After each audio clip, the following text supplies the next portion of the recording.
Hi friends, good evening ಎಲ್ಲರಿಗೂ ಕೂಡ. ಏನಪ್ಪ ವೀಡಿಯೋ ಮಾಡ್ತಾಯಿದ್ದೀವಿ ಅಂತ ಯೋಚನೆ ಮಾಡ್ತಿದ್ದೀರಾ? ಬಾ ನೋಡಿ, ನಾವು ಇಲ್ಲಿಗೆ ಬಂದಿದ್ದೀವಿ. ಇದು ಯಾವ ಜಾಗ ಕಂಡಿದ್ದೀರಿ? ಮಂದಾರಗಿರಿ. ಸೊ ಇಲ್ಲಾರೋ ತುಂಬ ಜನ ವೀಡಿಯೋ ಮಾಡ್ಕೊಂಡು ಹೋಗ್ತಾಯಿದ್ರು. ಅವರನ್ನು ನೋಡಿಬಿಟ್ಟು ನಾವು ಯಾಕೆ ಮಾಡಬಾರ್ದು, ತುಂಬ ದಿನ ಆಯ್ತಲ್ಲ ಅಂತ ಅಂದ್ಬಿಟ್ಟು ಸುಮ್ಮನೆ ಮಾಡ್ತಾಯಿದ್ವಿ. ಇದನ್ನೆಲ್ಲರೂ ಮಂದಾರಗಿರಿ ಅಂತ ಕರೀತಾರೆ, ಬಟ್ ಇಲ್ಲಿ ಬರೆದಿರೋದು ನೋಡಿದ್ರೆ ಮಂದರಗಿರಿ ಅಂತ ಇದೆ.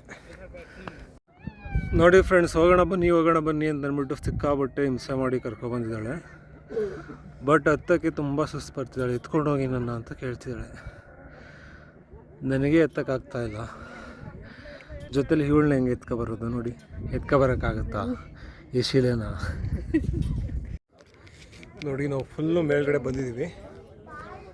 ಇಲ್ಲಿ ಈ ಥರ ಇದೆ ವ್ಯೂಸು. ಅದು ಟ್ರೀ ನೋಡೋಕ್ಕೆ ಪ್ಲಾಸ್ಟಿಕ್ ಥರ ಇದೆ ಅಂತ ಅಂದ್ಕೊಂಡೆ, ಅದು ಪ್ಲಾಸ್ಟಿಕ್ ಇದೆ.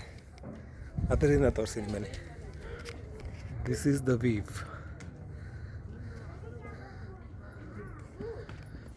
ಭಗವಾನ್ ಮಹಾವೀರೇಶ್ವರ ಸಮವಾಶರಣ.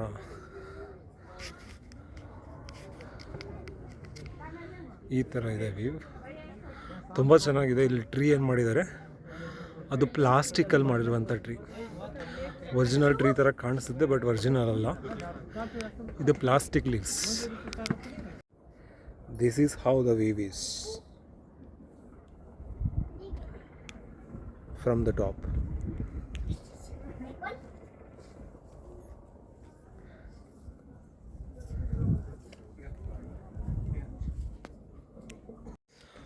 ನೋಡಿ ಫ್ರೆಂಡ್ಸ್, ಎಲ್ಲ ಟೆಂಪಲ್ಗೆ ಹೋಗಿ ಬಂದ್ವಿ. ಸೊ ಇದು ಜೈನರು ಬರುವಂಥ ಜಾಗ ಅಂತೆ. ಅಂದರೆ ಜೈನ್ ಭಕ್ತರುಗಳಿರ್ತಾರಲ್ಲ, ಅವರು ಬಂದುಬಿಟ್ಟು ಇಲ್ಲಿ ಪೂಜೆ ಮಾಡ್ಕೊಂಡು ಹೋಗ್ತಾರೆ ಅಂತಂದರೆ ನಾವೆಲ್ಲ ಟೆಂಪಲ್ಗಳಿಗೆ ಹೇಗೆ ಹೋಗ್ತೀವಿ ಆ ಥರ ಜೈನರು ಹೋಗೋಂಥದ್ದು. ಬಾ ಈ ಕಡೆ. ಏನಾಗಲ್ಲ ಬಾ. ಯಾರು ಹೇಳಿದ್ದು?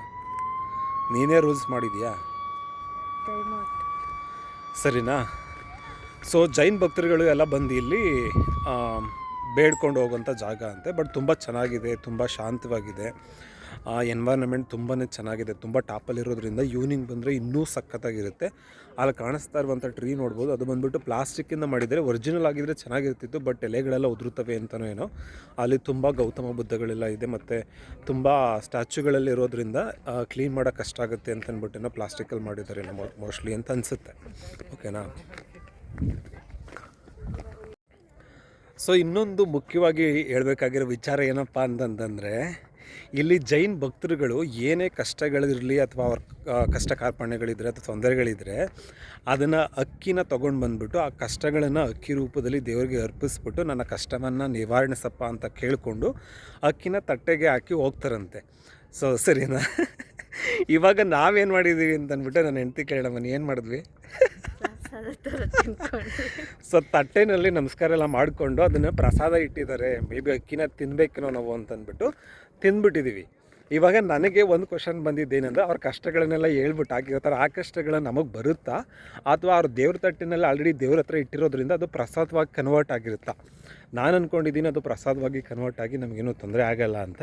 ನಿಮಗೇನು ಅನಿಸುತ್ತೆ? ಅನಿಸಿಕೆನ ದಯವಿಟ್ಟು ಕಮೆಂಟ್ ಬಾಕ್ಸಲ್ಲಿ ತಿಳಿಸ್ಕೊಡಿ ಫ್ರೆಂಡ್ಸ್.